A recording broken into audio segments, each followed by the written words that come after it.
Noah Miller was 13 when the mountain took his father. The town of Pine Creek, tucked into the cold shoulders of northern Montana, wasn't used to losing people.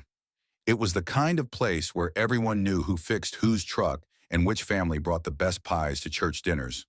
So when a late-season avalanche swept down the ridge and buried Daniel Miller, quiet, bookish, always carrying a notebook, people didn't know what to say to the boy he left behind. They said things like, "Your dad was a good man, and your mom is strong." They didn't say what Noah felt every night, that the world had suddenly become too big and too quiet. His father's things were still everywhere. Muddy boots by the door, a coffee mug with a cracked handle, and stacks of notebooks filled with tight, slanted handwriting.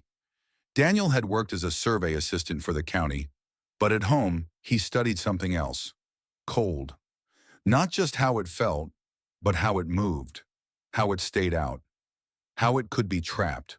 Noah didn't understand most of the math, but he understood the drawings: curved tunnels, thick walls, arrows showing heat staying inside instead of leaking out. Cold isn't the enemy, his dad used to say. Losing heat is. 2 months after the funeral, winter came early. A heavy storm snapped power lines like twigs. Snow crushed the sagging roof of their old cabin while Noah and his mother were inside. They escaped through the back window, shivering and breathless, standing in a yard that looked suddenly hostile and endless. They spent the night in the town gym with other families, wrapped in borrowed blankets and listening to the wind howl against the walls. The next morning, Noah walked back to the ruins of their house and stared at the wreckage. The walls had failed. The stove was buried. Everything they owned was soaked and frozen. That's when he remembered the notebooks. He dug them out of a dry storage bin and sat on a crate, flipping pages with numb fingers. Diagrams, measurements, notes written in pencil and ink. Thick material, minimal airflow, heat stays. His eyes drifted toward the frozen hillside behind their cabin, where the snow had packed hard against the rock face. A pale blue layer of ice glinted beneath the white. That afternoon, Noah said the sentence that would change how the town saw him. "Mom," he said quietly, "what if we don't rebuild the house?" She looked at him, exhausted and hollow-eyed.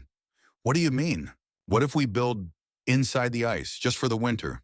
Dad thought it could work. She stared at him for a long moment, unsure whether to cry or argue. "Inside the ice?" she repeated.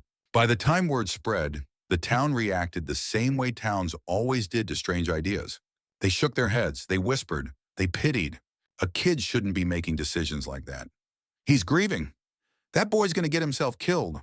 Noah heard every word, but when he stood at the base of the frozen slope, shovel in hand, he didn't feel foolish. He felt focused, purposeful, like his father was standing just behind him, pointing at the wall of ice and saying, "Start here." And for the first time since the avalanche, Noah didn't feel small. He felt determined. Noah started digging the next morning. At first it was just him, a borrowed shovel, and the frozen slope behind what used to be their house. The ice wasn't like snow. It was stubborn, dense, and uncooperative. The kind of cold that bit through gloves and made his arms ache after only a few minutes. He worked in short bursts, stopping to warm his hands inside his jacket, then going back at it. Every break, he opened his father's notebook. The handwriting felt familiar, almost alive. Diagrams of curved walls, notes about airflow, a sketch of an entrance tunnel slanting upward instead of down. "Cold sinks. Don't let it pool." Noah whispered the words as if they were instructions from a living man. By the third day, a shallow hollow had formed in the ice. It didn't look like much, just a rough dent in a pale blue wall. But to Noah, it was the beginning of something real. That was when Ethan Brooks noticed him. Ethan was a highway engineer working on a nearby road project, the kind of guy who always wore a reflective vest and carried a thermos the size of a small child. He slowed his truck when he saw a boy swinging a shovel at a frozen hillside. He got out. "You planning to dig to Canada, kid?" Noah stiffened. "I'm building a shelter." "In the ice?" Noah nodded. "My dad said thick ice can trap heat, like a cooler in reverse." Ethan didn't laugh. He stepped closer, crouched down, and studied the tunnel Noah had started. He tapped the wall with his knuckles, then pulled out a small tape measure from his pocket. "How thick you planning to leave these walls?" "About 4 feet, Noah said. "Maybe more." Ethan raised an eyebrow. "That's not random. Where'd you get that number?" "My dad's notes." That was the moment something shifted. Instead of shaking his head like everyone else, Ethan asked questions. How wide would the chamber be? Where would the smoke go? How would Noah keep meltwater from dripping on them at night? The next day, Ethan came back with a real ice saw on a level. "Don't tell anyone," he said, "but I hate seeing good ideas fail because of bad angles." They worked side by side in the thin winter sunlight. Ethan showed Noah how to carve a dome instead of a flat ceiling so the weight would spread evenly, how to slope the entrance upward so cold air wouldn't rush inside, how to smooth the walls so cracks wouldn't form. Noah's muscles burned. His shoulders throbbed at night. But something inside him felt steadier than it had in months. People in town started to notice. They slowed their cars when they passed. Some shook their heads, a few laughed openly. Kids building himself a freezer. Grief does strange things to people. Won't last a week. Noah pretended not to hear, but every word stuck somewhere in his chest. At night, he lay on a borrowed mattress in the gym and imagined the shelter finished. His mother sitting inside, wrapped in blankets, safe from the wind. He imagined writing down temperatures the way his father once had. Not because he wanted to be right, because he needed this to mean something. By the end of the second week, the hollow in the ice had become a narrow tunnel. You could crawl inside and feel the wind fade behind you. It was quiet in there, heavy and still. Noah stood at the entrance one afternoon, covered in frost and sweat, staring at the shape he had carved. It didn't look like a home yet, but it looked like belief. The storm arrived the way trouble always did in Pine Creek. Quiet at first, then all at once. The sky turned the color of old steel, and the wind picked up a sharp edge that cut through coats and excuses. The radio at the gym crackled with warnings. Record snowfall, dangerous temperatures, possible power failures. By then, Noah's shelter was no longer just a hollow. It had a narrow entrance tunnel, a rounded main chamber, and walls thick enough that the outside world felt distant the moment you crawled inside. Ethan had helped install a small vent pipe and a makeshift stove salvaged from a camper trailer. It still smelled like fresh ice. When the town lost power that night, the gym went dark except for a few lanterns. People huddled under blankets, coughing and whispering. Noah watched his mother rub her arms and stare at the door, like she was afraid the cold might walk in. That was when he said it. "Mom, we should go." She looked at him. "Go where?" "To the shelter." Her face tightened. "Noah, it's freezing. That thing isn't finished." "I know, but the walls are thick, and the wind won't get in. Dad said the cold can't move through mass fast, not like air." She hesitated. The gym creaked as the wind pushed against it. Somewhere, glass shattered. Noah held out his hand. "Please." They left before dawn, dragging a sled loaded with blankets, canned food, and the small stove. Snow stung Noah's face like thrown sand. The hillside looked bigger now, meaner somehow, as if it resented being carved into. Crawling into the tunnel felt like slipping underground. Inside, the air was still. The lantern light bounced off blue-white walls, making the space glow like a frozen cave. Noah set the stove carefully on a metal plate. His hands shook as he struck the match. For a long moment, nothing happened. Then the flame caught. The temperature crept upward, not warm but bearable. Outside, the wind screamed. Inside, it only murmured. That first night, Noah barely slept. He kept waking up to check the walls for dripping water, to listen for cracks, to make sure the stove hadn't gone out. His mother lay wrapped in blankets, her breathing slow but steady. "Are you okay?" she whispered once. "I think so," he said. "It's holding." The storm grew worse. Snow buried the entrance halfway. The radio went silent. From inside the shelter, Noah could hear the wind but not feel it. The ice blocked it completely, like a thick door between them and chaos. He began to write things down in one of his father's notebooks. Outside -12, inside 32. Stove burned 2 hours, no dripping. Each number felt like proof. Somewhere in town, roofs collapsed under the weight of snow. A neighbor's truck slid into a ditch and froze there. People were trapped indoors, waiting for the wind to die. Inside the ice, Noah and his mother drank soup warmed on the tiny stove. "This is strange," she said softly. "It's cold, but not cruel." Noah nodded. "That's what Dad meant. Cold isn't the enemy. Losing heat is." On the third night, the storm reached its peak. The wind howled so loudly it sounded like an animal circling the shelter. Noah pressed his palm to the wall. The ice didn't feel alive. It felt steady. And for the first time since the avalanche, Noah realized something with a quiet certainty. They weren't just hiding from winter. They were standing inside an idea that was finally being tested. The storm did not end politely.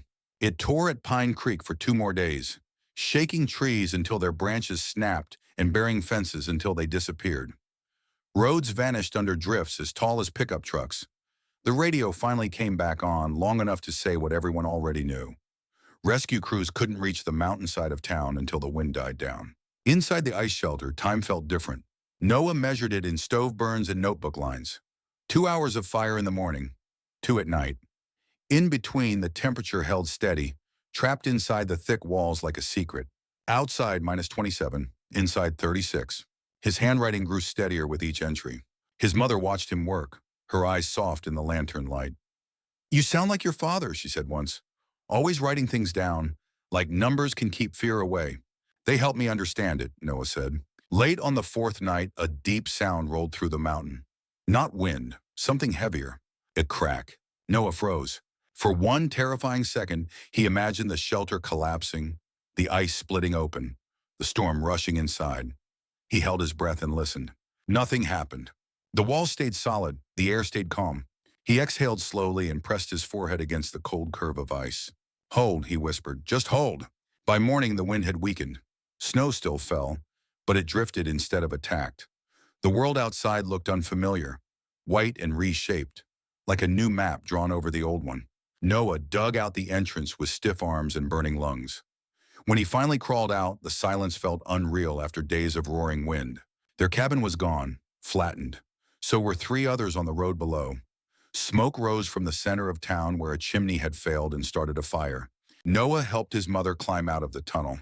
They stood blinking in the pale sunlight, wrapped in borrowed coats, looking like survivors from a different planet. A few hours later, a truck crawled up the road, pushing snow aside with its bumper. Ethan Brooks jumped out before the engine even stopped. "Kid," he shouted, "I thought—" He stopped when he saw them standing there. "You're alive." Noah nodded. "It worked." Ethan stepped into the shelter, running his hand along the wall, staring at the thermometer Noah had nailed near the entrance. "You stayed above freezing," he murmured. "The whole time." By afternoon, word spread. People climbed the hill in boots and parkas, staring at the narrow tunnel carved into the ice. Some said nothing. Others shook their heads in disbelief. "That thing kept you alive? In that storm? A boy built this?" Noah didn't answer right away. He went back inside and picked up his father's notebook, flipping to the last clean page. He wrote one more line. "We made it." When he came back out, the crowd fell quiet. "I didn't build it alone," he said. "My dad figured it out first. I just trusted him." No one laughed. Some of the same people who had whispered about him weeks earlier now stood with their hands in their pockets, eyes lowered.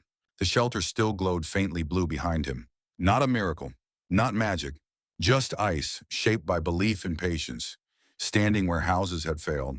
And in that moment, Pine Creek understood something it hadn't before. The smallest voice in the storm had been right. By the time the roads reopened, Pine Creek looked like a town that had lost an argument with winter. Roofs were crushed. Windows were boarded up. A row of cabins near the creek leaned at strange angles, like they were too tired to stand straight anymore. People walked slower, spoke quieter, and looked at the snow with a new kind of respect.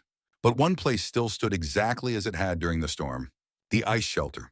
Engineers from the county came first, then a small group from the state emergency office. They brought measuring tools, cameras, and notebooks of their own. They crawled inside the tunnel, ran their hands along the walls, and stared at the temperature readings Noah had carefully recorded. 36 degrees inside, one of them said. When it was nearly 40 below outside, they looked at Noah, standing beside his mother with red cheeks and frost-bitten gloves. "You really built this yourself?" Noah shook his head. "My dad designed it. I just finished it." Soon the town started using the shelter as a warming station while power lines were repaired. People who had laughed before now asked questions. How thick are the walls? Does it melt? Could we build more of these? Noah answered the best he could, flipping through his father's notebook like it was a map left behind by someone who knew the way. His mother watched him differently now. Not like a fragile boy who had lost his father, but like someone who had inherited more than grief. One evening, when the town meeting ended and people drifted home, Noah stayed behind at the shelter. He sat on a crate and looked at the curved ceiling glowing faintly in lantern light. "I think he'd be proud," his mother said softly. Noah nodded. "I think he just wanted people to understand. He always said cold wasn't evil. It just followed rules." Over the next weeks, plans were drawn up for emergency ice shelters near the highway and in the hills. Ethan helped turn Noah's rough design into real blueprints. The town didn't call it the ice hole anymore. They called it the winter shelter. Noah still went to school, still did homework, still missed his dad every night. But now when the wind howled outside his classroom windows, he didn't feel helpless. He felt prepared. Standing at the entrance of the shelter one afternoon, Noah wrote one last line in his father's notebook. Understanding is stronger than fear. And that idea spread faster than any storm ever could. So let me ask you something. If you had been in Pine Creek, would you have trusted a 13-year-old boy in a shelter carved from ice? Or would you have stayed inside a house that couldn't survive the wind? How many solutions do we ignore just because they don't look like what we expect? And how many voices do we overlook simply because they sound too young? If this story moved you, if it made you think differently about fear, loss, and the power of knowledge, then you already understand what Noah learned that winter. Sometimes the smallest person carries the strongest idea. Thanks for staying with this story until the end. If you enjoy stories about courage, survival, and unexpected heroes, make sure to subscribe to the channel and turn on notifications so you don't miss the next one. Because the next story might change the way you see the world too.